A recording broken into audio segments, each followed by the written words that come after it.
অজানা ছেলেটির ঠিক ঠিকানা না জেনে বিয়ে দেওয়া। কেউ কেউ বলতে লাগলো, নিজের ছাগল কেউ যদি মাথার দিকটায় না কেটে লেজের দিকে কাটে তো তোমারই বা কি, আমারই বা কি। নিজের মেয়ে যা খুশি তাই করুক না বাপু।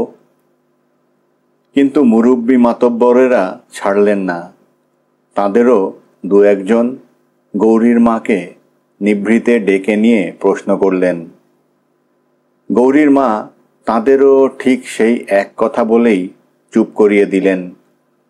আমার 3 কাল গিয়ে 1 কালে ঠেকল, আর আমি বুড়ি কিনা না জেনে শুনেই। কি যে বলো তোমরা। যাই হোক, কাউকেও কিছু বলতে হলো না। খুব খানিকটা ধুমধামের সঙ্গে পরের মাসের 3রা তারিখে শুভকার্য নির্বিঘ্নেই সুসম্পন্ন হয়ে গেল। গৌরী তার প্রতিবেশী সঙ্গিনীদের সঙ্গে হেসে খেলে ঘুরে বেড়ায়, আর বাড়ি ঢুকেই কেমন যেন লজ্জিত সংকুচিত হয়ে ওঠে। মা বলেন, আমার কপাল, বসে দুদণ্ড কথা ক না তোরা, দরজার ফুটো দিয়ে দেখি হিয়ে জুড়োক। গৌরী মুচকি মুচকি হাসে, হেসে যেন সে লজ্জায় আরও বেশি জড়সড় হয়ে যায়। রাত্রে সঙ্গিনীরা তাকে জোর করে ঠেলতে ঠেলতে ননীমাধবের ঘরে পৌঁছে দিয়ে আসে। গৌরী সেই যে বিছানার একপাশে মুড়িসুড়ি দিয়ে শুয়ে পড়ে, একটিবারের জন্যও মুখ তুলতে পারে না। ননীমাধব বলে, কি গো লজ্জাবতী, লজ্জার যে সীমে নেই দেখছি। গৌরী মুখও তোলে না, কথাও বলে না, অথচ বিয়ের আগে কত কথা সে তার সঙ্গে কতবার বলেছে। ননীমাধব একবার উঠে গিয়ে বাইরে দেখে আসে কেউ আড়ি পেতেছে কিনা। তারপর ফিরে এসে বলে, না কেউ নেই। ডাকে, গৌরী। লেপের নিচ থেকে গৌরী সাড়া দেয়, ও তাই তো বলি। বলে ননীমাধব হাসে।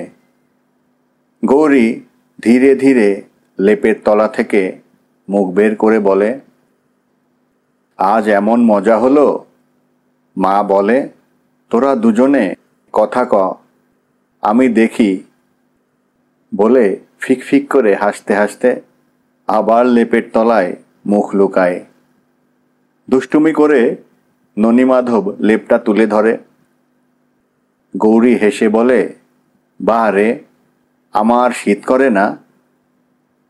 ননীমাধব তার মুখের পানে এক দৃষ্টে তাকিয়ে থাকে। বলে, করুক, কিন্তু তোমার ও 2 জোড়াটি খুলো না যেন, চমৎকার মানায়। এই দুলের প্রসঙ্গে গৌরী আর কথা বলে না, চুপ করে কি যেন ভাবে। চুপ করে রইলে যে, কি বলবো? জবাবটা ননীমাধবের ভালো লাগে না। বলে, তোমার কি মনে হয় ট্রেনে সেদিন তোমার ও দুটো আমি চুরি করতে চেয়েছিলাম? গৌরী এবার কথা কয়, বলে, তা না তো কি, তোমার তাই বিশ্বাস? গৌরী ঘাড় নেড়ে হুঁ বলে সরে লেপের তলায় গিয়ে ঢোকে।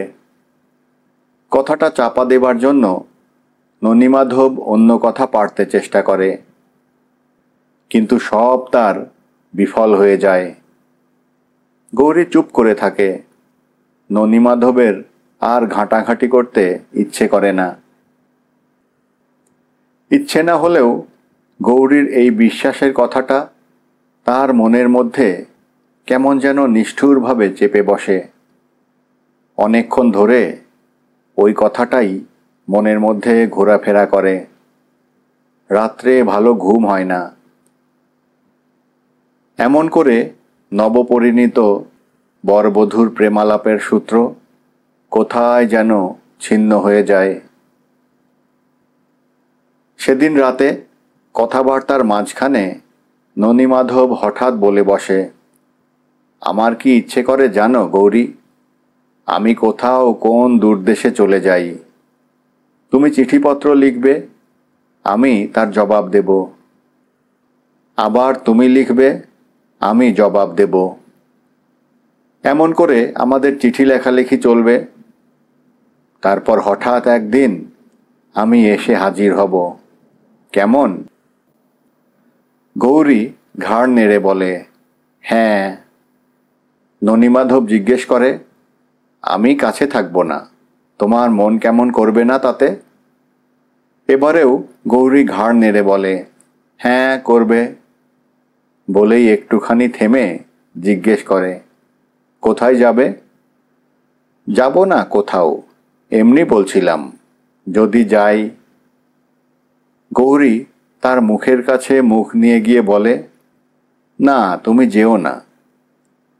কথাটা অন্যদিকে চলে যায় দেখে ননীমাধব বলে, যাচ্ছি আর কোথায়, যাব না, কিন্তু ধরো যদি যাই। তুমি তো ভালো লিখতে পড়তে জানো না, চিঠি তুমি কাকে দিয়ে লেখাবে? গৌরী তার চোখ স্থির করে একটুখানি ভেবে বলে, কেন মিনিকে দিয়ে? মিনিকে? জানে না যেন, সেই যে তোমায় কার্তিক বলে ডাকে, সেই যে কানে বটফল আছে, নাকে চিড়িতন। ননীমাধব বলে, ও সে তো লিখতে ভালো জানে না, আমি দেখেছি। গৌরী সত্যি চিন্তিত হয়ে পড়ে। বলে, তবে তবে ওই জিতুকে দিয়ে? জিতুকে?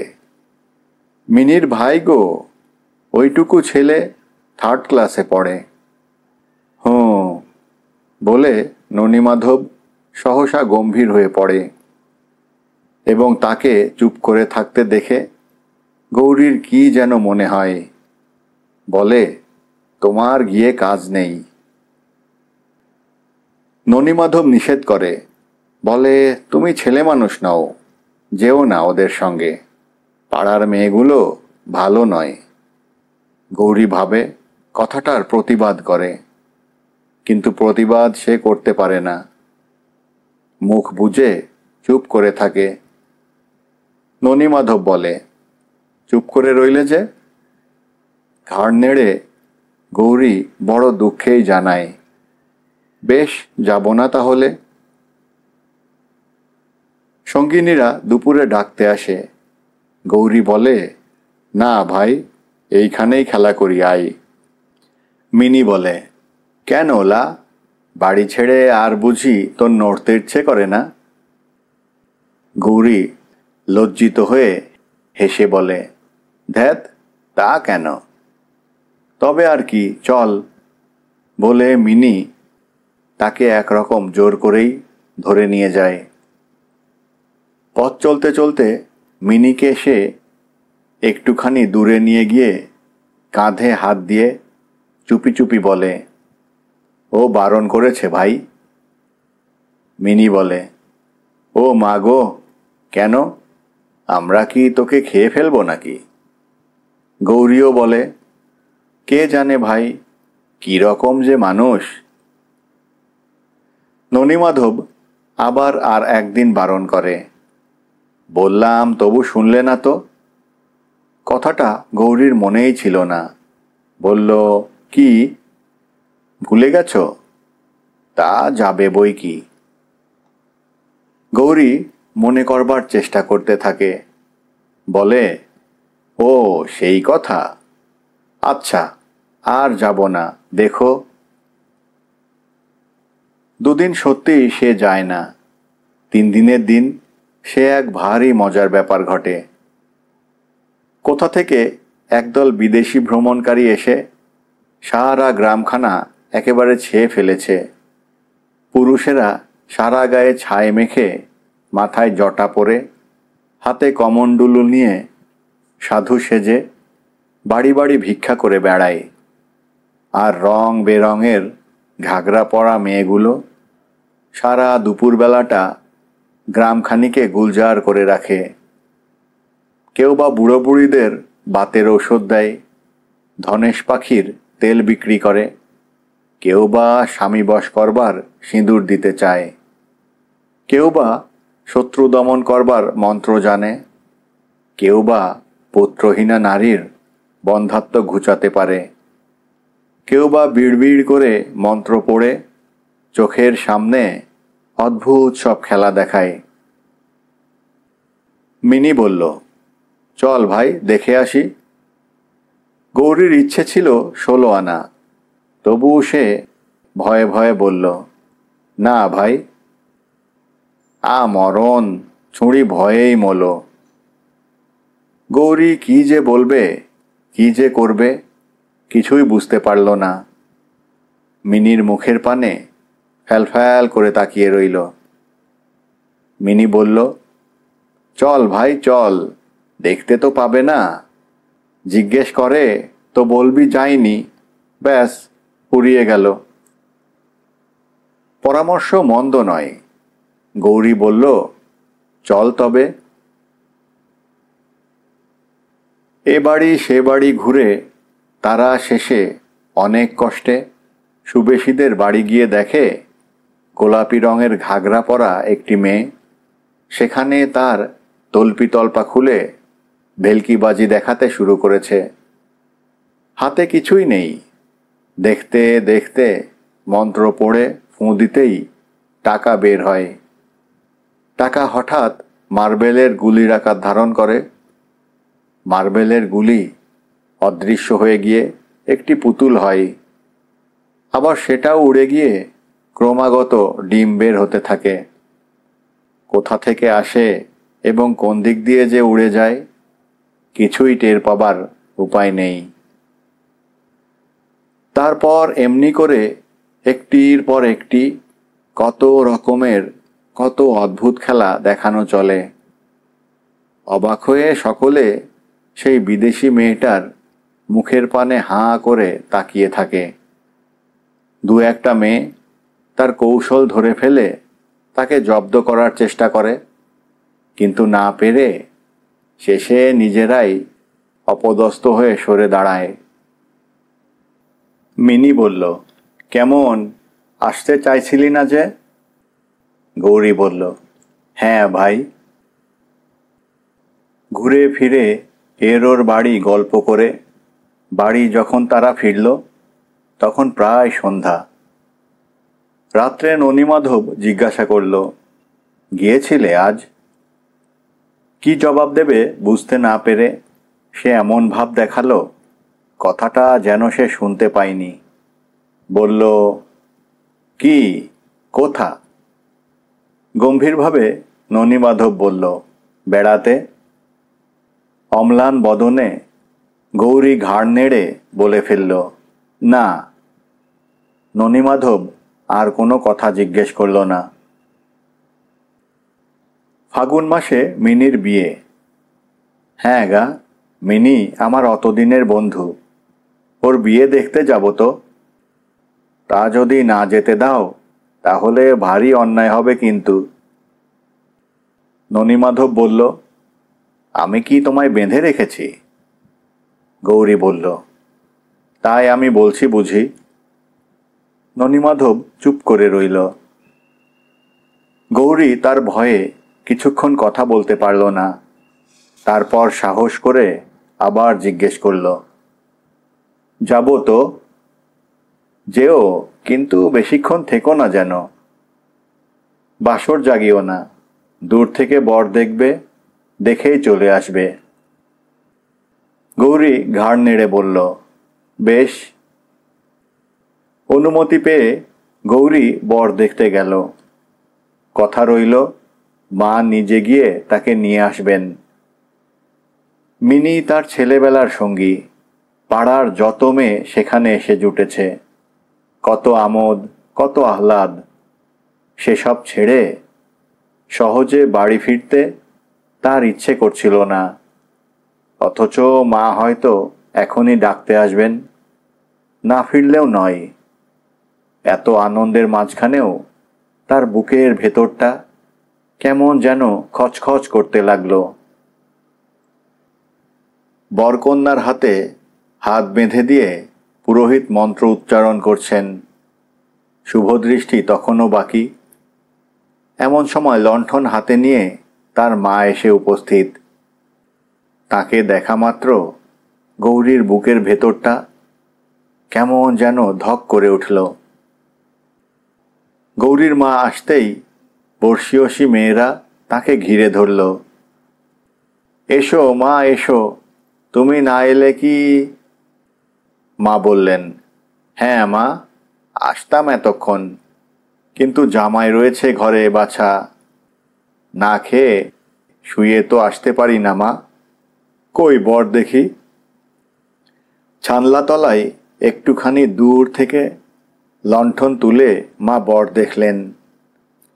ও মা, এ যে বেশ ছেলেটি! আহা, এ যে ঘর আলো করা জামাই হয়েছে বাছা। কই মিনুর মা কই? বলে তিনি পেছন ফিরেই পট্টবস্ত্র পরিহিতা মিনুর মা তার পদধূলি গ্রহণ করে অনুচ্চ কণ্ঠে বললেন, আশীর্বাদ করো মা, আমার মিনু যেন। কথাটা শেষ হলো না। আনন্দে তার কণ্ঠ সহসা রুদ্ধ হয়ে গেল। ঘরের ভিতর মিনির যত সমবয়সী বন্ধুরা তখন হল্লা করছে। মা ডাকলেন, কই মা, গৌরী, আয় বাছা আয়। কিছুক্ষণ আগে বোধ করি তাদের এই কথাই হচ্ছিল। কে একটা মেয়ে যেন বলে উঠল, মায়েরই আর কি। গৌরী বলল, দাঁড়াও না মা একটুখানি, এই একটুখানি, শুভদৃষ্টি হয়ে যাক। একটি মেয়ে তাড়াতাড়ি ছুটে গিয়ে মিনির মাকে খবর দিয়ে আসলো। তাই নাকি? মিনির মা ওদিকের কাজ ফেলে দিয়ে ছুটে আসলেন। ও মা, সে কি কথা গো, গেলেই হলো কিনা? বলে হাসতে হাসতে তিনি তাকে সেখান থেকে টেনে বাইরে নিয়ে গেলেন। গৌরীর মাকে ভুলাতে আর কতক্ষণ। নিতান্ত সহজ সরল ভালো মানুষ। বিয়ে বাড়ির কাজে লেগে দিবামাত্র বাড়ি ফেরার কথা তাঁর আর মনেই রইল না। বিয়ে শেষ হয়ে গেল। বরযাত্রীদের খাওয়া দাওয়া চুকল। বাসরের উদ্যোগে মেয়েরা তখন মেতে উঠেছে। গৌরীর মনে পড়ল বাসরে যাওয়া তার নিষেধ। একবার ভাবল মাকে নিয়ে চুপি চুপি এই সময় সে সরে পড়ে। সারাদিন উপবাসের পর মিনুর মা তখন মিনুকে তাঁর কোলে বসিয়ে আদর করে নিজের হাতে ভাত খাইয়ে দিচ্ছেন। লাল চেলি পরা মিনুর কপালে চন্দনের ফোঁটা, হলুদ রঙের সুতা বাঁধা হাতে একটি রূপার কাজললতা। মিনু তার মার কোল থেকে মুখ তুলে ছোট একটা মেয়েকে কাছে ডেকে চুপি চুপি বলল, গৌরীকে ডাকতো সাবু। আহা, গৌরীকে সে অনেকক্ষণ দেখেনি। গৌরী কাছে এসে বসতেই লজ্জায় সে মায়ের কোল থেকে নেমে বলল, আর খাবো না মা। বলেই সে গৌরীর একখানি হাত চেপে ধরে জল ভরা চোখে তার মুখের পানে একবার তাকালো। বলল, যাস নে ভাই। গৌরী তখন ঝরঝর করে কেঁদে ফেলেছে। মিনুর মা তাকে চুপ করালেন। ছি মা, আনন্দের দিনে আজ কি চোখের জল? বলে তাকে চুপ করাতে গিয়ে তিনি নিজেও মহা বিপদে পড়লেন। নিজের চোখের জল গোপন করা তার পক্ষে দুঃসাধ্য হয়ে উঠল। মা ও মেয়ে বাড়ি যখন ফিরল, রাত তখন অনেক হয়েছে। মা একবার বললেন, যা মা, তুই ওপরে যা। পা টিপে টিপে গৌরী দোতলায় গিয়ে দেখে ননীমাধবের ঘরের দরজায় ভিতর থেকে খিল বন্ধ। ফিরে এসে বলল, আজ আমি তোমার কাছে শুই মা। মা আজকাল মেয়েকে নিয়ে শুতে পান না। বললেন, বেশ তো, দরজা বন্ধ বুঝি? গৌরী চুপ করে রইল। পরদিন সকালে ননীমাধব কোনো কথা জিজ্ঞাসা করল না। গৌরী ভাবল হয়তো এই সামান্য কথা নিয়ে সে আর তাকে বেশি কিছু বলবে না। সত্যিই বলল না। রাত্রে সে মাত্র একবার জিজ্ঞাসা করল, সকালে এসেছিলে? ঘাড় নেড়ে গৌরী বলল, না, এসেছিলাম রাত্রেই। কি করব বলো, কিছুতেই ছাড়ে না, তাই একটুখানি দেরি হয়ে গেল। এসে দেখি দরজায় তোমার খিল বন্ধ, তাই মায়ের কাছেই শুয়েছিলাম। কিছু না বলে ননীমাধব এমনিভাবে চুপ করে রইল যে গৌরীর মনে হলো কথাটা সে বিশ্বাস করেনি। বলল, মাকে না হয় জিজ্ঞেস করে দেখো। ননীমাধব তথাপি নিরুত্তর। মিনুকে তার শ্বশুরবাড়ি পর্যন্ত পৌঁছাতে গিয়েছিল মিনুর সেই 3rd ক্লাসে পড়া ভাই জিতু। সেদিন বিকেলে গৌরী তাদের রান্নাঘরের সামনে বসে পান সাজাচ্ছে। এমন সময় ছুটতে ছুটতে জিতু এসে হাজির। গৌরী তাকে দেখা মাত্র পান সাজা ফেলে হেসে জিজ্ঞেস করল, ফিরে এলি তোরা? কেমন শ্বশুর বাড়ি রে? জিতু তার সামনে চেপে বসল। বসে 2 হাঁটুর উপর হাত রেখে দুলে দুলে মিনুর শ্বশুরবাড়ির গল্প আরম্ভ করল। প্রথমেই আরম্ভ করল, 2টো যা কুকুর আছে বাড়িতে, ফাইন। একটা কালো আর একটা কালোই সাদাই। গৌরী কুকুরের গল্প শুনতে চায় নাই। জিজ্ঞেস করল, শ্বশুর শাশুড়ি আছে কিনা তাই বল আগে। দাঁড়াও বলছি।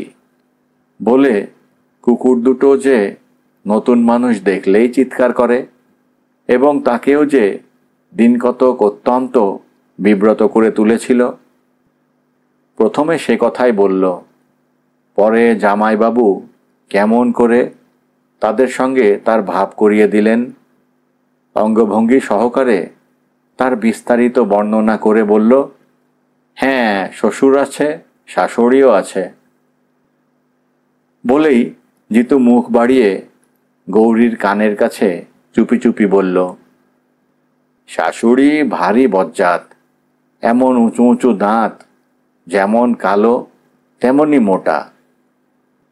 দিদিকে আসতে দিচ্ছিল না কিছুতেই, তবে শ্বশুরটা ভালো।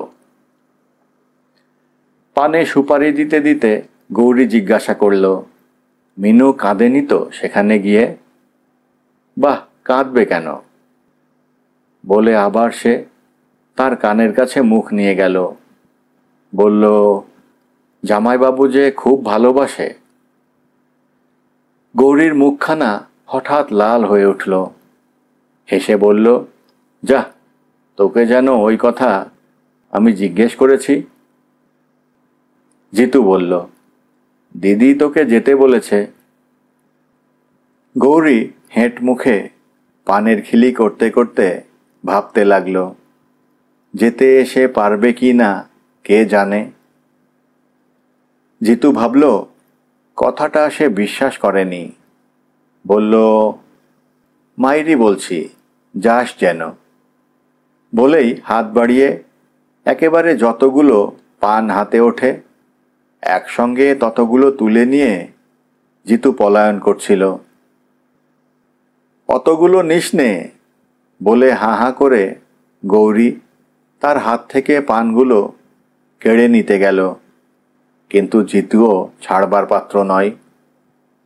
দুজনে টানাটানি ছেঁড়াছেঁড়ি করতে গিয়ে কতক পান ছিঁড়ে পড়ল মাটিতে, কতক বা রইল গৌরীর হাতে।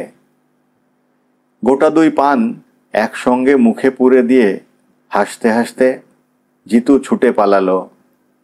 যাবার সময় চিৎকার করে বলে গেল, যাস যেন। ঘাড় নেড়ে গৌরী বলল, যাব। বলেই সে মুখ ফিরাতে উপরের জানলার দিকে সহসা তার নজর পড়ল। দেখল জানলা খোলা, আর সেই জানলার একটা কপাটের আড়ালে ননীমাধবের সন্দিগ্ধ তীক্ষ্ণ 2 চোখ তারই উপর স্থির নিবদ্ধ। কয়েকদিন পরে শাশুড়িকে ডেকে ননীমাধব একখানি চিঠি দেখালো। চিঠিখানি অত্যন্ত জরুরি। লিখেছেন ননীমাধবের সেই বড়লোক মামিমা। ননীমাধব বলল, বিয়ে করেছি শুনে ভারী খুশি হয়েছেন, আবার দুঃখও করেছেন একটুখানি। লিখেছেন বউ নিয়ে তুই আমার এই চিঠিখানা পাবা মাত্র চলে আসিস যেন, না এলে কিন্তু ভালো হবে না। মাও খুব খুশি হয়ে একটা স্বস্তির নিঃশ্বাস ফেলে বললেন, যাক, ভাবছিলাম রাগ করবেন হয়তো, বাঁচা গেল। খুশি হয়েছেন তাহলে, কি বলো বাবা? হ্যাঁ, খুশি হয়েছেন কি বলো?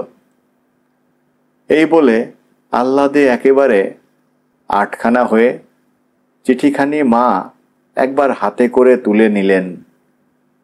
পড়তে জানেন না, কি করবেন? নাড়াচাড়া করতে করতে বললেন, এই 2টি কথা, তাও খামে চিঠি লিখেছেন, যেতে বলেছেন, তা বলবেন বই কি। কিছুক্ষণ পর ননীমাধব জিজ্ঞেস করল, কি হবে তাহলে? কবে যাওয়া হচ্ছে আমাদের? মা বললেন, দাঁড়াও বাবা দাঁড়াও, যাবে 2 দিন সবুর করো। ভট্টাচকে দিন দেখাই। ননীমাধব বলল, আজই দেখাবেন যেন, মামিমাকে অনেকদিন দেখিনি, আমারও মন কেমন করছে। মা বললেন, তা তো করবেই বাছা। দিন 15 পরে মামিমার কাছ থেকে একখানি টেলিগ্রাম আসলো, এখনো তোমরা আসলে না কেন? মা আর চুপ করে থাকতে পারলেন না। দিন স্থির হলো, মাসের 13 তারিখ, রাতে ট্রেন। একটি মাত্র মেয়ে, বিয়ের সময় মা তাকে ফাঁকি দেননি। গয়না দিয়েছিলেন প্রায় 3000 টাকার। জিজ্ঞেস করলেন, হ্যাঁ বাবা ননীমাধব, সব গয়নাই দেব সঙ্গে, কি বলো তুমি? কিন্তু বাবা, আঁধার রাত, গরুর গাড়িতে যাবে। ননীমাধব বলল, কিছু ভয় নেই মা। একটি একটি করে মা মেয়েকে সব গয়নাই পরিয়ে দিলেন। সবচেয়ে ভালো শাড়ি পরালেন, সবচেয়ে ভালো জামা পরালেন, দামি একখানি শাল দিলেন সঙ্গে। তারপর প্রয়োজনীয় জিনিসপত্র গুছিয়ে দিয়ে সাবধানে থাকতে বলে পিঠে হাত দিয়ে বললেন, কাঁদিস নে মা, বড় জোর 7 দিন কি 10 দিনের বেশি রাখবো না, আমি বলে দিয়েছি ননীমাধবকে। কাঁদতে নিষেধ করে মাও কাঁদলেন। তোকে ছেড়ে একা ঘরে আমি কেমন করে থাকবো মা? গরুর গাড়ি এসে দরজায় দাঁড়ালো। শীতকাল, অন্ধকার রাত। গ্রামে তখন পর্যন্ত 2-1 জনের খামারে ধান ঝাড়াইয়ের কাজ চলছিল। গাড়ির নিচে গাড়োয়ান একটি লণ্ঠন বেঁধে নিল। মাও কাঁদলেন, মেয়েও কাঁদল। মেয়ে জামাই গাড়িতে উঠে বসলে গাড়োয়ান গাড়ি ছেড়ে দিল। যতক্ষণ দেখতে পাওয়া যায়, লণ্ঠন হাতে নিয়ে দরজার কাছে মা দাঁড়িয়ে রইলেন। দুধারে ধানক্ষেত, মাঝখানে গরুর গাড়ি চলবার পথ, চারিদিকে অন্ধকার, আকাশে অগণিত নক্ষত্র। গাড়ির নিচের লণ্ঠনটির আলোয় পথের একটুখানি মাত্র দেখা যাচ্ছিল। দূরে দূরে কয়েকটা অস্পষ্ট গ্রাম। কতগুলো শেয়াল একবার কাছাকাছি কোথায় যেন চিৎকার করে উঠতেই ননিমাধব জিজ্ঞাসা করল, হাঁ রে পাঁচু, এইখানেই না সেদিন সেই কাকে যেন আগলেছিল? গাড়োয়ান বলল, আগে না, এখানে নয় জামাইবাবু, সে ওই সেই ভূতেশ্বরের মাঠে। জায়গাটা তেমন ভালো নয়, মড়ুইপুরের একটা শ্মশান আছে। গাড়ির মধ্যে একটু একটু করে সরে গৌরী ননিমাধবের গা ঘেঁষে বসল। এই যে এই দিকে ভূতেশ্বরের মাঠ, ঠাকুর আছেন, প্রণাম করো বলে ননিমাধব নিজের হাত দুইটি কপালে ঠেকিয়ে গৌরীকেও একটি প্রণাম করতে বলল। জিজ্ঞেস করল, ভয় করছে তোমার? গৌরী ঘাড় নেড়ে তার কানের কাছে মুখ নিয়ে অত্যন্ত চুপি চুপি বলল, হ্যাঁ। ননিমাধবও তেমনি আস্তে আস্তে বলল, গয়নাগুলো পরে আসা ভালো হয়নি, হাত বাক্সটা কোথায়?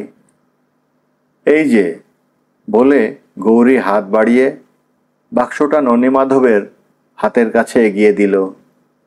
ননিমাধব বলল, খোলো। একটি একটি করে ধীরে ধীরে গয়না টয়না সব খুলে তুমি রাখো এতে, রেখে চাবি বন্ধ করো। গৌরী তাই করতে বসল এবং কিছুক্ষণ পরেই নাকের নাক ছবিটি ছাড়া গয়না গাঁটি সবই খুলে ফেলে বাক্সবন্দি করে চাবিটি ননিমাধবের হাতে দিয়ে বলল, তুমি রাখো।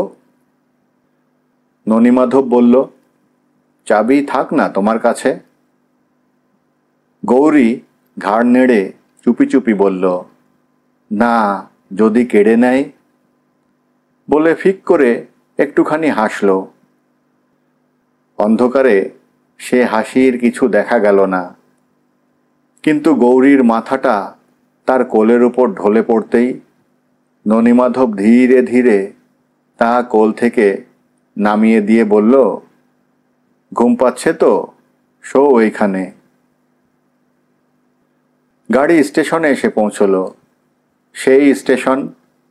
সেদিনও এমনি এক অন্ধকার রাত্রে তারা এইখানে এসেই নেমেছিল। লণ্ঠনের কাঁচটা কালি পড়ে পড়ে একেবারে কালো হয়ে গিয়েছে। গৌরী কতদিনের জন্য বাপের বাড়ি ছেড়ে চলেছে কে জানে। পাঁচুর সঙ্গে কথা বলার আর কোনো ছুতা না পেয়ে বলল, এ আলোয় তুমি কেমন করে ফিরে যাবে পাঁচু? লণ্ঠনটার দিকে একবার তাকিয়ে ঈষৎ হেসে পাঁচু বলল, এতেই ঠিক চলে যাব দিদি। ঘরমুখো গরু, কিচ্ছুটি বলতে হবে না, দেখতে না দেখতে ওরা উড়িয়ে নিয়ে গিয়ে ফেলবে। আরও কি যেন বলতে যাচ্ছিল, কিন্তু তার ঠোঁট দুটি কেঁপে উঠল। কিছুই বলা হলো না। গহনার ছোট বাক্সটি হাতে নিয়ে ননিমাধব বলল, নে পাঁচু, একে একে বড় বাক্স দুটো নাবিয়ে নিয়ে চল প্ল্যাটফর্মে। দেখি গাড়ি আসতে হয়তো আর বেশি দেরি নেই। স্টেশনটি নিতান্ত ছোট। প্ল্যাটফর্ম বলতে কোথাও কিছু ছিল না। গাড়ি যেখানে এসে দাঁড়ায় লাইনের ধারে, সেইখানে জমিটা মাত্র লাল কাঁকড় বিছিয়ে সমতল করা হয়েছে। চারিদিক অন্ধকার। স্টেশন ঘরের সামনে দেওয়ালের গায়ে মাত্র কেরোসিনের একটি আলো মিটমিট করে জ্বলছিল। বাকি আলোগুলো তখনও জ্বালানো হয়নি। বাংলাদেশে শীত তখন আর নেই বললেই হয়। চৈত্রের প্রথম। বসন্তের হাওয়া বইছিল। বাক্স দুটি নামিয়ে দিয়ে প্রণাম করে পাঁচু বিদায় হলো। ননীমাধব বলল, বসো তুমি ওই বাক্সের ওপর চেপে। কিন্তু স্বামী দাঁড়িয়ে আছে, নিজে বসবে কেমন করে? গৌরী ইতস্তত করছিল। ননীমাধব বলল, বসো, আমি টিকিট কেটে আনি। দু পা এগিয়ে গিয়েই আবার পেছন ফিরে বলল, একা ভয় করবে না তো? গৌরী ঘাড় নেড়ে বলল, না। ট্রেন আসলো আধ ঘন্টা দেরি করে। ব্রাঞ্চ লাইনে ট্রেন, না আছে আলো, না আছে যাত্রী। জন 2-3 উঠল, 4-5 জন নামলো। একটুখানি গোলমাল হইচই হলো। তারপর সিটি দিয়ে ট্রেন ছেড়ে গেল। দেখা গেল ইন্টার ক্লাসের একটি কামরায় গৌরী ও ননীমাধব উঠে বসেছে। ট্রেনের জানালার বাইরে ননীমাধব ঘন ঘন তাকাচ্ছিল। সামনের দুটো বেঞ্চে আরও জনকতক যাত্রী আগা গোড়া মুড়ি সুড়ি দিয়ে ঘুমাচ্ছে। গৌরীর ইচ্ছে করছিল স্বামীর সঙ্গে দুটো কথা বলে। এমনি আর এক রাত্রে এমন একটি ট্রেনের কামরাতেই যে তাদের প্রথম পরিচয়। হেসে এই কথাটি তাকে স্মরণ করিয়ে দেবার জন্য গৌরী উসখুস করতে লাগল। কিন্তু সামনের বেঞ্চের ঘুমন্ত লোকটা তাদের দিকে মুখ ফিরিয়ে রয়েছে বলে গৌরী না পারল কথা বলতে, না পারল ননীমাধবের কাছে ঘেঁষে আর একটুখানি সরে বসতে। গায়ের শালখানি মুড়ি দিয়ে সে চুপ করে বসে রইল। ঘণ্টাখানেক পরে অনেকগুলো ছোট ছোট স্টেশন পার হয়ে এসে অন্ধকার একটি ছোট স্টেশনে ট্রেন এসে দাঁড়াতেই ননীমাধব বলল, ওঠো। গৌরী প্রস্তুত হয়েই ছিল। চট করে উঠে দাঁড়িয়ে বলল, বাক্স দুটো? তুমি নামো আগে, বলে ননীমাধব দরজা খুলে ধীরে ধীরে তাকে প্রথমে নামিয়ে দিল। তারপর বাক্স দুটো টেনে দরজার কাছে এনে নিজেও নামলো, বাক্সও নামালো। প্ল্যাটফর্মের বালাই এখানেও নেই। বাক্স দুটো নিজের হাতেই কতক টেনে কতক তুলে স্টেশন ঘরের কাছাকাছি নিয়ে গিয়ে বলল, বসো, আমি গাড়ি দেখি, ধরো তো এই টিকিট দুটো। বলে গৌরীকে আবার তেমনি বাক্সের উপর বসিয়ে ননীমাধব গাড়ি গাড়ি করে চিৎকার করতে করতে অন্ধকারে বোধ করি স্টেশনের বাইরেই খোঁজ করতে গেল। ট্রেন আবার ছেড়েছে। দেখা গেল গহনার বাক্সটি হাতে নিয়ে ননীমাধব একাকী সেই চলন্ত ট্রেনের যে কক্ষে এসে উঠেছে তাতে লোকজন কেউ নেই। মুখে তার কেমন যেন একটি অত্যন্ত নীরস নিষ্ঠুর নিরানন্দ হাসি। স্বল্পালোকিত সেই নির্জন কক্ষের জানালা পথে মুখ বাড়িয়ে ননীমাধব একবার স্টেশনের দিকে তাকালো। কেরোসিন বাতির একটুখানি আলো গৌরীর মুখের উপর এসে পড়েছে।